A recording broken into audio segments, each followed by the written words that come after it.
All right. So, welcome to Wake Up to Your Life Magic, a podcast that is dedicated to having conversations that elevate our leadership and specifically really focused on the business world and our leadership there. And today, I have with me Scott McAllister, an executive coach who is doing some similar work in this space and is excited to share his story and his views on the world to make it a better one. Welcome, Scott. Thanks, Helmut. Really appreciate you having me today, my friend.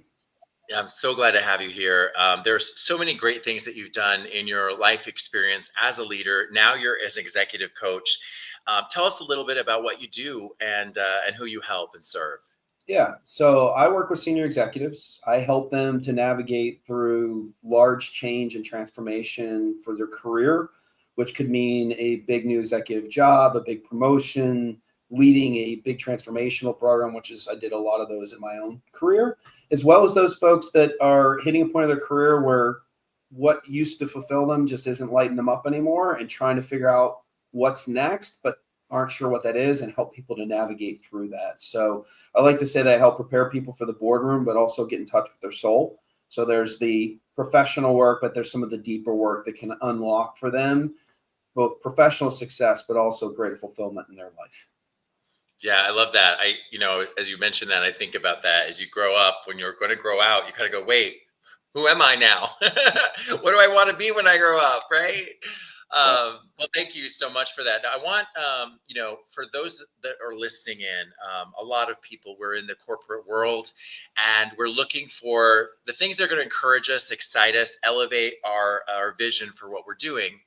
And so our first question on the show is always around your story, right, Scott? We want to know about Scott. We want to know about perhaps a defining moment for you, something in your story that really changed you or shaped you that you'd like to share with our audience. Yeah, I'll talk a bit about my transition and pivot out of the corporate world into becoming an executive coach. Just didn't, as you'll hear, didn't happen just overnight, but it was a big transformation for me. So I spent 30 years as a senior executive, companies like American Express, Dell, Time Inc., Comcast. I was always a marketing and customer experience leader in figuring how to leverage digital and data to transform companies and drive greater outcomes. And I hit a point. Comcast was one of my final destinations from a corporate perspective. Had great success in transforming for the cable division their customer experiences, moving them off just the phones and into the digital side of the business, whether it be app, the online platform, and saved over $300 million for the company over 3 years. And as happens in corporate worlds, new senior executive came in, new senior leader. She decided to change out some of the leadership program. 3 of her 4 direct reports. One of those was my boss that ran the digital side, which impacted my role. And at the time, we had moved down to Philadelphia for a few years. And I like to tell the joke that my life's a little bit like my movie, My Big Fat Greek Wedding, and I'm not the Greek. So my wife was actually very much anxious to get back to family in the New York City area. And I was like, you know what, this is fine. Timing is good. We can get back up to New York City area from Philadelphia. And I just done a big digital transformation program that I knew many companies were looking for this work. And that was October of 19. And fast forward to March of 20 and COVID hits, and that does wonders for your executive job search. And I would say a couple things. One is, as I was going through that work at Comcast, it was a big transformation program, a lot of influence without ownership. And quite frankly, it got a bit exhausting at times. Yeah. Challenging, but exhausting. And there were times where I was like, is this really what I want to keep doing? Wasn't 100% sure. Did I want to think about something different? And then it also had for a couple years just feeling like something was missing and I could never put my finger on it. I didn't know whether it was professional, personal, or whatnot. And I'll tell you, when COVID hit and the job opportunities really dried up at that point, nobody's looking for a senior executive. Everybody was retrenching, surviving. It forced me to do a lot of soul searching and a lot of self work and figuring out, well, what is it I really want to do?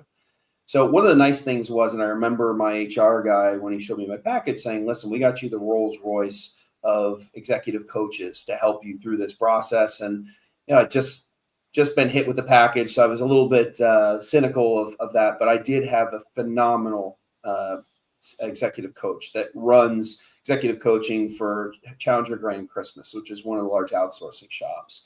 And she works with CEOs all the time, not just on job transition, but in bigger imperatives for corporations and acquisitions and so on and so forth.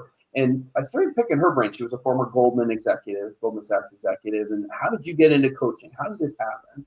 And she started to encourage me, like, I could see you doing this, and made some introductions to some folks that worked for her at Challenger Grain Christmas, some folks that were at Amazon and other large companies that made the transition. And I was like, wow, this seems like phenomenal. I always loved being a leader in the corporate environment. I always loved working with a team. I had a phrase that was, once you're part of the McAllister family, you're always part of the McAllister family. So always looking after people long after they left me and stayed in touch. And so that coaching angle was a big part of what I enjoyed. And so I brought this brilliant idea to my wife, and it kind of went over like a fart in church, to be quite frank. She was like, are you out of your mind? We've got 4 kids. We got colleges. Like, are you sure this is what you want to do? And I think in her mind, too, when she thought of coaches, she was thinking of Instagram and 20-year-olds posting about life-changing and whatnot, and didn't necessarily see this as a true career that it is. And I said, you know what? She's right. I've got at least another 1 or 2 in me of big corporate roles, make sure we get the kids through college, so on and so forth, and went back to the corporate environment. And quite frankly, that next experience, I just didn't have the passion anymore. It was a challenging business environment. And about 9 months into it, I realized, I said, you know what, this is the universe telling me that there's something else. I can choose to keep doing this and not feel fulfilled, or I can pivot to where my passion is, so really have an impact on people and changing lives. And so I told my wife and got her buy-in that, listen, I'll ride this one out.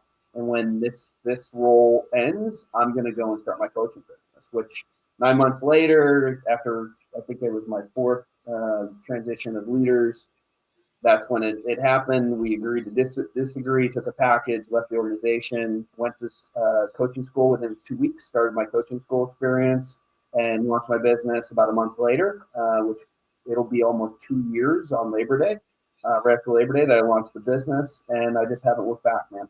I love what I do. I love being able to impact these executives, both professionally and in their personal lives, so they're more fulfilled. Always love to tell them I will help solve what it is you bring to me, which is always a professional challenge.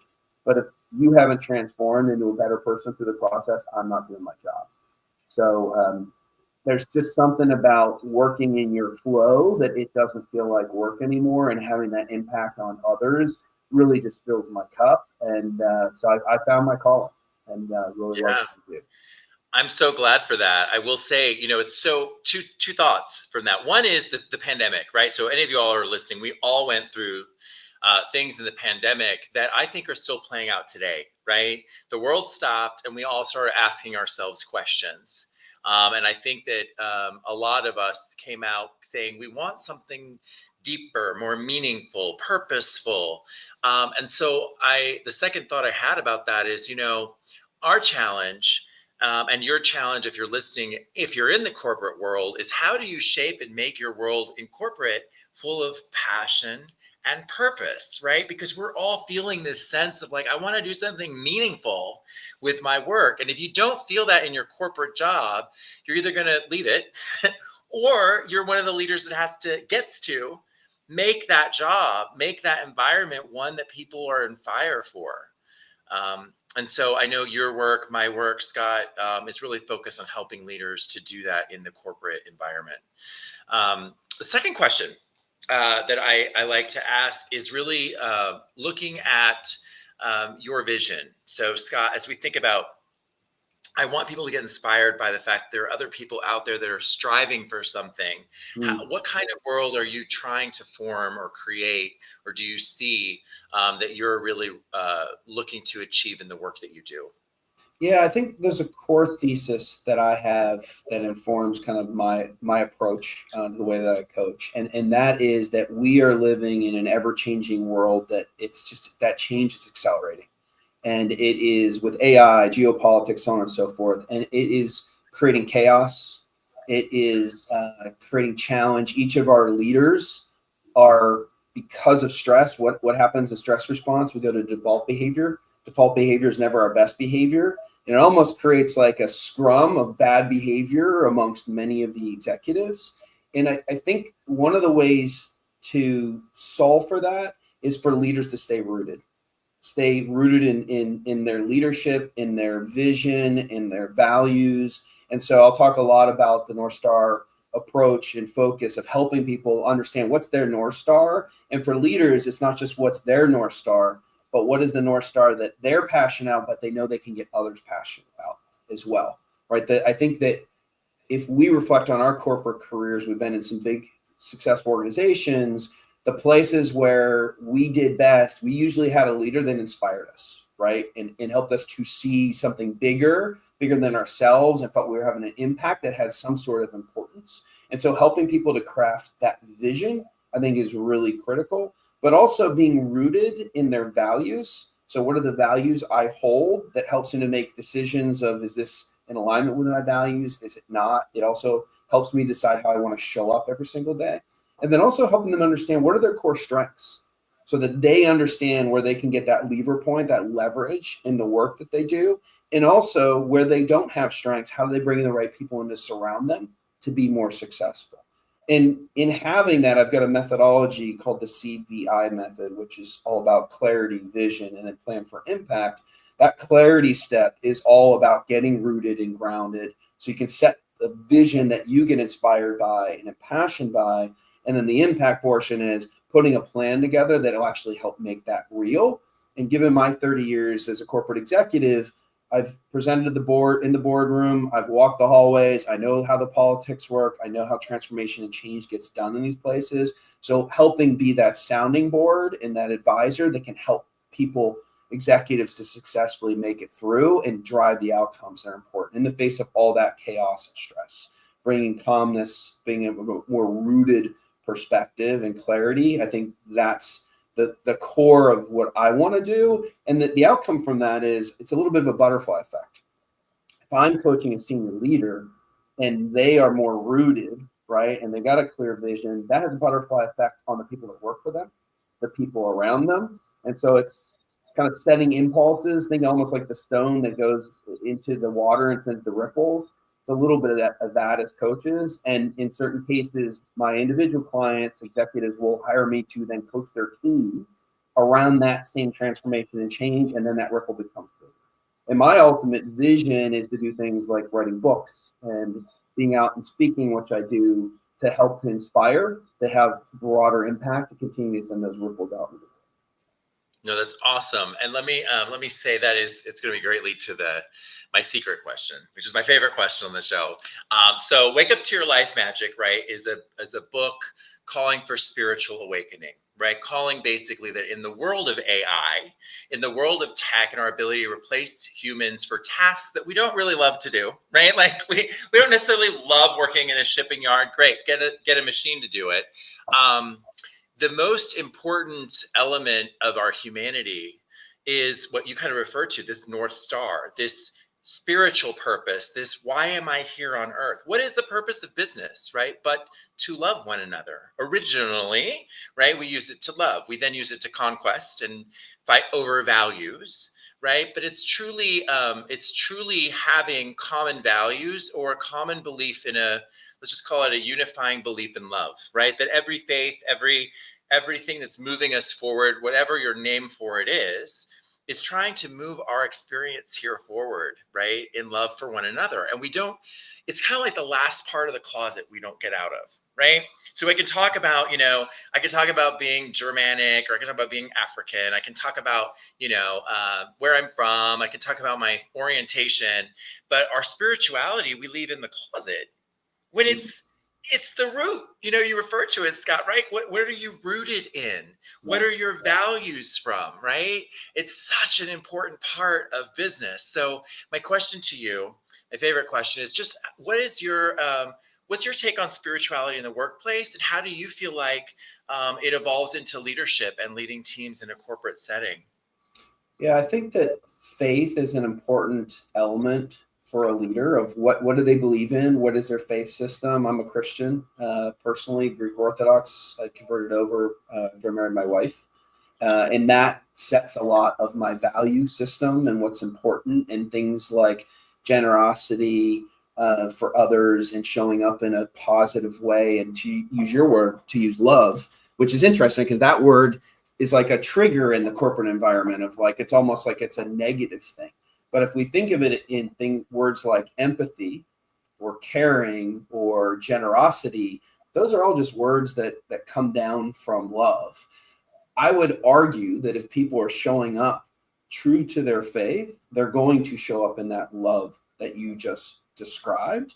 Unfortunately, I've also seen where there is no root in any faith, or at least the way that people are showing up is not demonstrating that generosity, that empathy, that caring. The opposite of that would be toxicity and seeing people show up where they're self-focused, they're not worrying about others, and they're not concerned about the impact that they're having in the space. If you're showing up from that faith core where there's a vision, you're rooted in your values, and you're doing this out of care for others while you're going through it, I think it's another butterfly effect in that environment. I know that you and we had a talk before this where it went a bit deeper of, well, how would you think at a more macro level of how businesses work? Because right now it's about shareholder value, shareholder value, shareholder value. And the closest representation that I can think of, and I don't know if I thought of it from the faith piece, but the word love works for me, is Patagonia.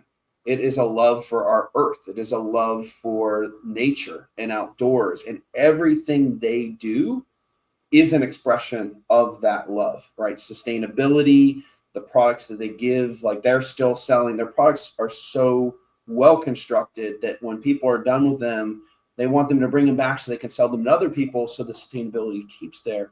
And the irony is, look at how well the organization has performed.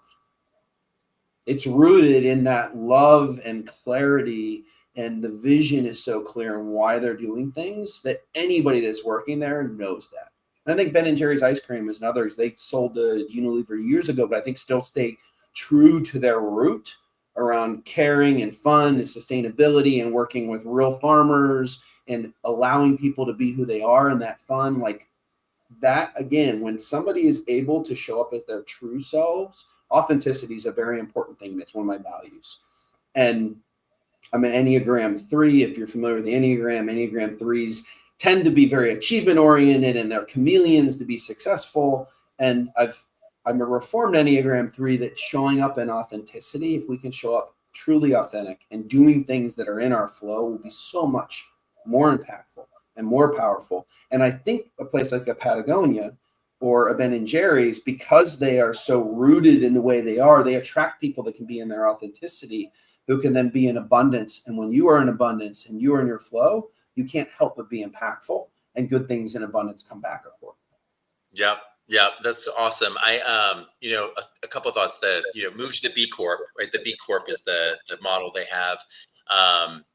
There are other ways when we think about, and I believe that this is going to emerge. It has to emerge. Like the earth is screaming for us to emerge a model in which we think about, are more places going private, or are we looking at funds that are doing the work, right? Like if I put my money in this fund, I know that I'm contributing, right, to the kinds of companies that value the things I value, which include, paying employees well, and also think about the outcomes for your clients, right? Just because I can sell you something doesn't mean it's necessarily good for you.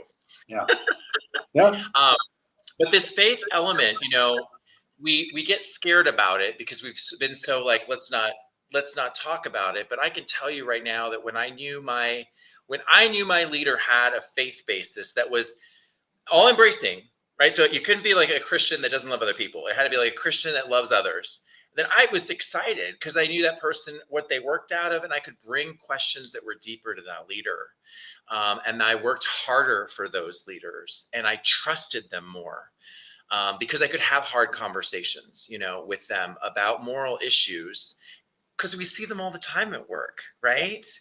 And it made me feel safe. And I will say that was true for Hindu leaders or Christian leaders. It didn't matter, what the faith was. What mattered was that they made it safe to have a conversation about why we were really at work, Yes. No, I agree. Yeah. So I think it's a fascinating question, and one that I think we're going to continue to ask ourselves as we want to be more authentic. We want to be more open at work, and how do we break open that last box? That box, so we can have that conversation in a room and know that we're supported by others around us. So love that topic. Let's talk about challenges, Scott. So, a lot of us, if you're in corporate, we like to, we look polished. We're always together, right? Because we want to be the brand. And the reality is, every corporation, often you go in, right? And I always say, right, like the grass looks greener, and then you get there and there's always poop in the yard, right? You're like, hey, I'm at the next place. Look at this. It never changed, right? Any place you went, it was, and sometimes they hit it really well. So in this part, I like to just talk about vulnerability, right? So as you're doing this work, Scott, what do you see as one of your greatest challenges to be successful presently that you're working on? It's just a way of being vulnerable with those that are listening. Yeah, I think for me, it is continually being comfortable with. I'm now a solopreneur, an entrepreneur, which for most of my career I was a big corporate person, and then there was a paycheck that came every 2 weeks, and I'm having to build a business. I'm almost 2 years in this, but in full honesty, I think any honest executive coach would tell you it takes 3 to 5 years to build this business, and not every day is easy, right? There's some hustle involved. There's some blood, sweat, and tears. I think what keeps me going is the core of it, as I've mentioned, like this is so aligned with my values. And it's work that I do that I feel like I'm really in the flow, in the, use Gay Hendricks' phrase from The Big Leap, the zone of genius, not meaning I'm a genius, but where you are able to function in your flow, the work you're doing doesn't feel like it's really that much effort. Even though you're putting in the effort, makes life easy. And that gives me the balance that I need as I'm building this business and still figuring it out, and kind of what I knew, 3 months into this journey versus a year into this journey versus 2 years into this journey is so different. And I think one of the other things I would share, I spent 30 years in corporate America, and I went to undergrad for business. I started with GE. I went to grad school at North Carolina Chapel Hill, and I went to Dell, and like I built that over 30 years. And then I get into coaching, and like 3 months in, I want to be a 30-year coach. It doesn't work that way. Yeah. You've got to go through the experiences. And here's the reality. There's a really famous coach named Rich Lifton that wrote a book called The Prosperous Coach. And he'll challenge people like, well, I'm a new coach. It's like, no, you aren't. Like, you were 30 years as a leader in corporate America where you were coaching people all the time. But having this is what I do for a living, and that's all I do, is new. And there's also different skills that we learn when you go through a coaching program like I did, that pull different levers than what we do in a corporate environment, where you're able to work with somebody and help shift their mindset out of the analytic mindset into the creative mindset, the right brain, to work with them somatically, to remove some of the blocks, the saboteurs that come and get in the way. It's some of that deeper work. And quite frankly, that's the stuff with executives that they can get very uncomfortable with. But the folks that I work with that get comfortable with the uncomfortable, those are the ones that have the real breakthroughs. Yeah, you're totally right. And what I really appreciate, so I want to kind of step back for our listeners and observe something that I think is encouraging about AI and about what we're all going to go through, in a sense. So the traditional model, it's so funny that both you and I did the GE time, like our GE years. How many years were you there? 4. Okay, I was 10. Oh, wow. There's a GE meatball under that shirt. Oh yeah, I used to walk in, and sometimes the hospital administrators make fun of me, and they're like, "Where's your meatball imprinted?" Yeah, long story. But what I want to know is that, this step from I'm going to call it corporate. It can be a factory, it can be military, right? Places where there's a model, right, and we're all sort of following the leader. Into solopreneur, it's kind of what AI is going to beg of all of us, right? All of a sudden, setting up your own business isn't so hard. You can get a couple apps and you can really automate a lot of things. Um, and I want you all listening to recognize that we all grew up in a it was a Prussian-developed Western model of education with a teacher in front of you, desks and chairs, and we obeyed. And the Prussians developed that when they lost to Napoleon because it created great factory workers, great corporate leaders, right? And we emulate that. When we step out of the matrix, we have to learn a whole other model. I call it, I teach a creator being model, but you're the source, right? And so what Scott, you were getting to, right? We have to go through this process of breaking all these beliefs that you can't, because you're the salesman, you're the provider, you're the support team, you're everything, right? Yep. And back in the day, you were a fisherman. You would get up, go fish, and you would do the whole thing. You'd sell it, you promote it, right? It was the way everyone was. And sometimes you were together in a business, and we get to be more like that. It's almost like we got to go back and find that in ourselves, connect with a belief that you are enough, right? And you can do it. So it's almost like a flip of a script back to an old way of being. It's interesting, right? So if you think about some of the transformations that have happened, when we went to a cloud-based system, suddenly the bandwidth and the amount of storage and processing power that was necessary to be able to do a startup changed and was accessible to a much broader audience and created an explosion of startups and new types of businesses. And now we're moving to, with AI, everyone has a full staff of AI agentic tools and LLM models where they can scale. As a person of one, you now have like a staff of 20 working for you with that AI piece. And you're right, we're going to move through a period where there's going to be tremendous change, transformation, loss of jobs, corporate jobs, big jobs through productivity. But it's going to open up the opportunity for an explosion. We already have seen small businesses are the largest place of growth in the United States economy, right? Of where businesses are growing. That is going to explode, I would say, 10 to 20 fold with these new tools. And it's going to be very interesting to see how this transformation occurs. I mean, every day is going to be new. I have 4 kids, and I tell each of them, adapt and really embrace AI, adapt or die, because those that are the Luddites that aren't willing to adapt and start to use are going to be left behind. In the short term, at least, those that know how to leverage these tools to help them be more efficient and productive, and whether it be solopreneur or even in the roles that they do, those are the people that are going to survive and, quite frankly, thrive. There's much bigger systematic societal issues. We're not going to touch that one today that are forthcoming, and I don't think anybody is ready for. But I think there's great opportunity in front of us as well. Yeah, I actually think to echo that, I think what you're with your kids as well, and with mine, it's like you realize entrepreneurship is the other model, right? It's you can do it yourself. And AI begs us to teach our children that they are capable, right? That you are enough, and you can be creative. To your other point on the bigger, broader things, I think I'm running for mayor of Atlanta, but a part of that, I would strongly suggest that it's kind of the same issue we're talking about.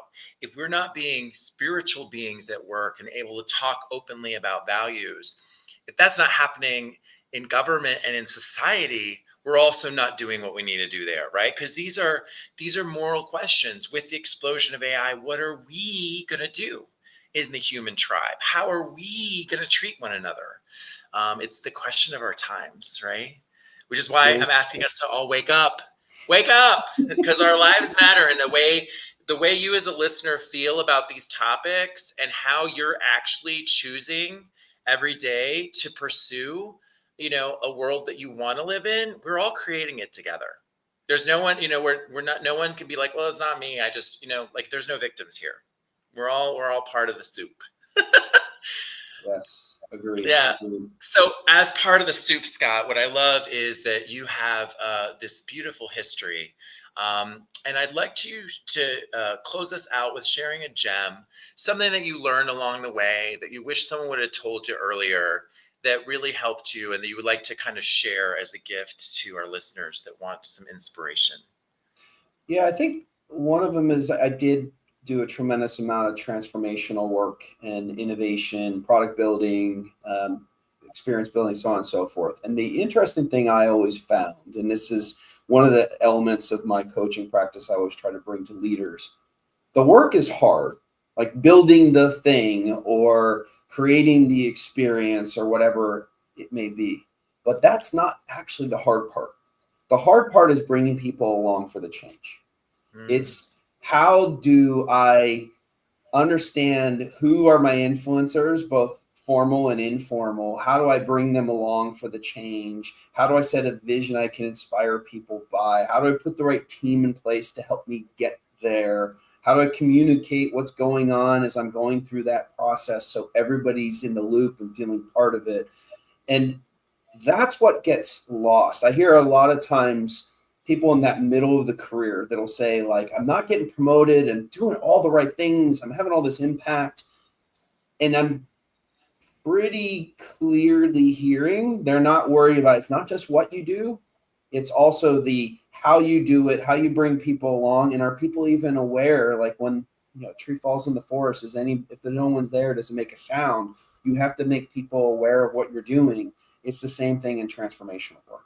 So knowing that that's a process, and actually that's part of my the CVI method for my clients, is helping them to have a clear process through that clarity, the vision, and then the programmatic piece of planning your impact to make that occur. Because the work, though hard, is not the hard part.